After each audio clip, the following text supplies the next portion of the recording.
Participants of this first responder training. A very good morning to one and all.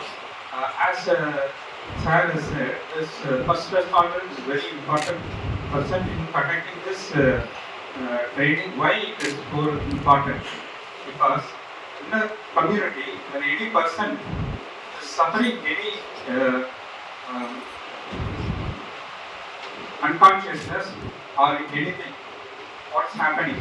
The statistical data analysis, you see the European Heart Association gave us a data in which the first responders, importance of the first responders. What it says is, you see that when the person is resuscitated in 1 minute, the chance of survival is 100%.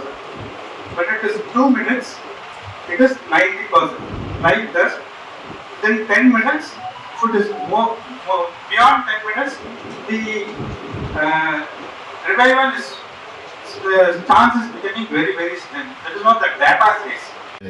தொடக்க உரையில் வந்து முதல்வர் Sivakumar sir வந்து சில விஷயங்கள் சொன்னாங்க.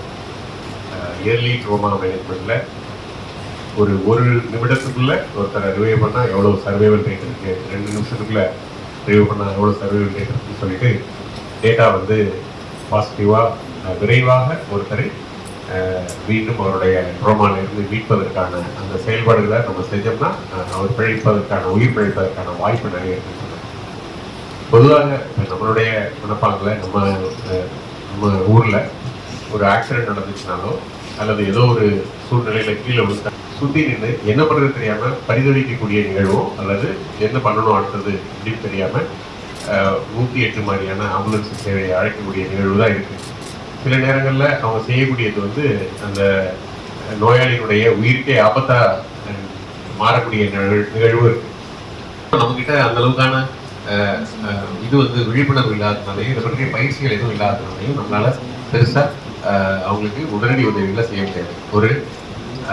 ஒரு மூச்சிலிருந்து விழுந்திருக்கக்கூடிய ஒரு நபருக்கு என்ன செய்யணும், ஒரு ஹார்ட்டில் ப்ராப்ளமோடு இருக்கக்கூடிய ஒரு நபருக்கு எப்படி வந்து அவரை மீட்டு கொண்டு வரணும், ஒரு ஆக்சிடெண்ட்டில் ஃப்ராக்சரான ஒரு நபரை நம்ம எப்படி நெக்ஸ்ட் லெவலுக்கு எடுத்துகிட்டு போகணும், ஃப்ராக்சரை இன்னும் அக்ரிவேட் பண்ணாமல் எப்படி அவரை வந்து ஹாஸ்பிட்டலுக்கு ட்ரான்ஸ்ஃபர் பண்ணணும், இந்த மாதிரியான பயிற்சிகள் வந்து நம்ம சாதாரண மக்களுக்கு இல்லை.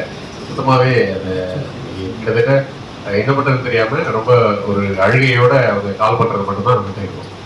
ஸோ இதை வந்து எல்லாரும் தெரிஞ்சுக்கிட்டா ரொம்ப நல்லது. ஸோ ஊரில் இருக்கக்கூடிய அனைத்து இளைஞர்கள் அனைத்து பேரும் தெரிஞ்சால் ரொம்ப நல்லது. பட் அந்த மாதிரியான சூழ்நிலையை நம்ம அடைவதற்கு ரொம்ப காலமாகும். ஏன்னா எல்லாருக்கும் இதை பயிற்சி கொடுத்து எல்லாரும் இதை புரிஞ்சுக்கிட்டு செய்வதற்கு ஒரு மிக நீண்ட நாட்கள் ஆகும். அதில் மிக முக்கியமாக யார் வந்து உடனடி தேவைக்கு, இப்போ உதாரணமாக ஒரு ரோட் டிராஃபிக் ஆக்சிடென்ட் நடக்குதுன்னா அங்கே உடனடியாக யார் ரெஸ்பாண்ட் பண்ணுவாங்கன்னா நம்ம காவலர்கள் தான் அங்கே இருப்பாங்க. இமீடியட்டாக வந்து காவலர்கள் தான் வந்து அதை பார்க்கறதுக்கு வாய்ப்பு இருக்குது. ஸோ அப்போ அவர்களுக்கு அந்த விஷயம் தெரிஞ்சிருந்துச்சுன்னா அவங்க என்ன பண்ண முடியும், அவர்களால் நிச்சயமாக சில உயிர்களை காப்பாற்ற முடியும். அல்லது நம்ம ஃபயர் அண்ட் ரெஸ்கியூ சர்வீஸ் எப்பொழுதுமே they are at the service at 24/7, எப்போ வேணாலும் எந்த எமர்ஜென்சிக்கு வேணாலும் அவங்க ரெடியாக இருக்காங்க. ஸோ இப்போ அந்த டிபார்ட்மெண்ட் பீப்புளுக்கு இது பேசிக் லைஃப் சப்போர்ட் இமீடியட்டாக எப்படி கொடுக்கணும், ட்ரோமா மேனேஜ்மெண்ட் எப்படி பண்ணணும் அப்படிங்கிற விஷயத்தை அவர்களும் தெரிந்து கொண்டால் ரொம்ப நல்லாயிருக்கும். இதை தவிர நம்மளுடைய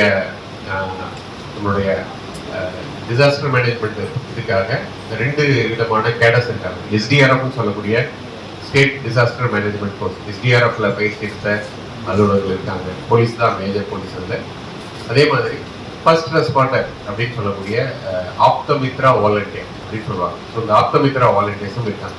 ஸோ இவர்களெல்லாம் கொஞ்சம் கொஞ்சமாக நீங்கள் வந்து பயிற்சி கொடுக்க ஆரம்பிச்சிங்க அப்படின்னா இவர்களெல்லாம் வந்து ஒரு முக்கியமான ஒரு ரோல் வந்து ஏதாவது ஒரு எமர்ஜென்சி சுச்சுவேஷனில் பண்ணுவதற்கு வாய்ப்பு இருக்குது. நம்மகிட்ட ஆப்தமித்ரா வாலண்டியர்ஸ் ஒரு 150 பேர் இருக்காங்க. இது தவிர டிசாஸ்டர் மேனேஜ்மெண்ட்டில் இருக்கக்கூடிய ஃபர்ஸ்ட் ரெஸ்பாண்டர் அப்படின்னு சொல்லக்கூடியவர்கள் நிறைய பேர் இருக்காங்க. ஸோ அவர்களுக்கும் நம்ம உங்களுடைய ஷெடியூலில் பொழுது பயிற்சியை நீங்கள் கொண்டு வந்தீங்கன்னா நல்லாயிருக்கும். இந்த பயிற்சியை இந்த ஒரு ஃபெசிலிட்டியில் மட்டும் பண்ணுறதுல பண்ணாங்கன்னா நிறைய பேரை கேட்டர் பண்ண முடியுமான்னு தெரியல. ஒருவேளை உங்களால் 2-3 ஃபெசிலிட்டிஸில் இதை சேர்த்து பண்ண முடிஞ்சுன்னா பெட்டராக இருக்கும். ஸோ உதாரணமாக டீசென்ட்ரலைஸ்டாக கோவில்பட்டியிலையோ அல்லது திருச்செந்தூர்லேயோ சேர்த்து இந்த பயிற்சியை கொடுத்தீங்கன்னா அங்கேருந்து வரக்கூடியவர்கள் இங்கே வந்து பயிற்சி எடுக்கிறத விட இப்போது அங்கேயே பயிற்சி எடுக்கிறது ரொம்ப ஈஸியாக இருக்கும். ரொம்ப டீசென்ட்ரலைஸ் கூட பண்ணுங்கள். உங்களுக்கு வென்யூ மற்ற ஃபெசிலிட்டிஸ் வேணும்னா நம்ம ஏற்பாடு பண்ணி தரலாம். ஒன்றும் இல்லை, ஒரு அழகாக பண்ணிடலாம். ஹாஸ்பிட்டல்லே பண்ணுறது இன்னும் கொஞ்சம் பெட்டராக இருக்கும். ஹாஸ்பிட்டல் கூட வென்யூ அரேஞ்ச் பண்ணிடலாம்.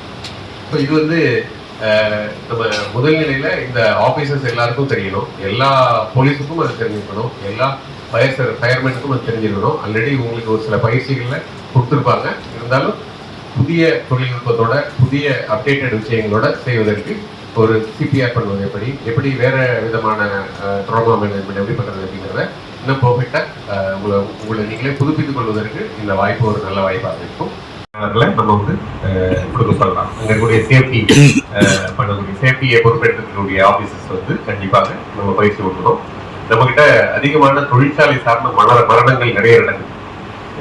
கடந்த ஆண்டுல மட்டுமே எனக்கு தெரிஞ்ச ஒரு 6-7 மரணங்கள் நடந்துச்சு. ஸோ அதை எப்படி தவிர்க்கிறது, தொழிற்சாலையில் ஏதாவது ஒரு நிகழ்வு நடந்துச்சுன்னா என்ன பண்ணுறது, அதை எப்படி தவிர்க்கலாம் அப்படிங்கிற தொழிற்சாலைக்கான அந்த இன்சார்ஜ் ஆஃபீஸர்ஸையும் நம்ம கூப்பிட்டு அங்கேயும் பயிற்சி கொடுக்கலாம். இப்போ எல்லாரும் இந்த பயிற்சியை எடுத்துட்டு போகிற பொழுது ஒரு தெளிவான ஒரு புரிதலோட போகணும். என்னென்ன மாதிரியான சிக்கல்களுக்கு என்னென்ன மாதிரி பண்ணணும், எது செய்யக்கூடாது, எது செஞ்சால் உயிருக்கு ஆபத்தாக மாறிடும், இது ரெண்டையுமே நம்ம புரிஞ்சுக்கிட்டு எவ்வளவு விரைவாக அந்த உயிரை மீட்பதற்கான உதவிகளை நம்ம செய்ய முடியுங்கிறத ஒரு தெளிவான புரிதலோட நீங்கள் எல்லாம் சென்று சேர வேண்டும். இது கொஞ்சம் கொஞ்சமாக அடுத்தடுத்த நிலைகளில் போகிற பொழுது ஒரு 1000 பேருக்கு நமது ஊரில் அப்படி பயிற்சி கொடுத்து இருந்தோம்னா அவர்கள் வந்து அட்லீஸ்ட் ஒரு சிறு நிகழ்ச்சி நடக்கிற பொழுது ஒரு 1000 பேர்ல 1000 பேருங்கிறது ஆக்சுவலாக 10,000 பேர் ஆகி அப்படிலாம் இருந்தால் தான் எல்லா இடத்துலையும் ஆட்கள் இருப்பாங்க. அட்லீஸ்ட் 1000 பேர் இருந்தால் ஏதாவது ஒரு சுச்சுவேஷன்ல யாராவது ஒருத்தர் அந்த இடத்துல இருக்கிறது வாய்ப்பு இருக்கு, அவர் ஒரு உதவி பண்ணுவதற்கு சான்சஸ் இருக்கு. ஸோ இதை நம்ம வந்து கொடுப்போம்.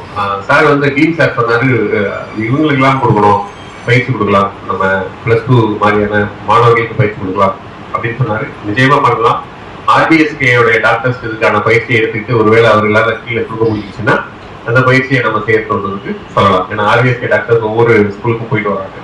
அவங்களால இந்த பயிற்சியை மாணவர்களுக்கு கொடுக்க முடியுமா அப்படின்னு சொல்லி பார்ப்போம். கொடுக்க முடிஞ்சதுன்னா அவர்களை வச்சே நம்ம வந்து அழகா செஞ்சோம்னா இன்னும் நிறைய பேருக்கு அது போய் சேரும். நம்ம அதையும் கொஞ்சம் பிளான் பண்ணலாம். நல்ல சஜஷன். காலேஜில் இருக்கக்கூடிய NSS வாலண்டியர்ஸ் மாதிரியான நபர்களுக்கும் நம்ம இந்த பயிற்சிகளை வழங்கலாம். ஏன்னா NSS வாலண்டியர்ஸ் ஆல்வேஸ் இந்த சோசியல் சர்வீசஸ் ஆக்டிவிட்டீஸ்ல ஈடுபடக்கூடியவர்கள். NSS வாலண்டியர்ஸ்க்கு காலேஜ் லெவலில் பண்ணலாம்.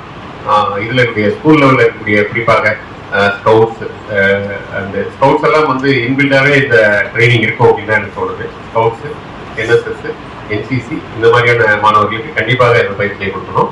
ஸோ இது வந்து எல்லாருக்கும் போய் சேர்ந்துச்சுன்னா நமது ஒரு குடிமகன் என்பவர் ஒரு பொறுப்பான குடிமகனாக ஒரு அவசர காலங்களில் உதவி பண்ணுவதற்கு ஒரு நல்ல ஒரு ரிசோர்ஸாக இருக்கும்.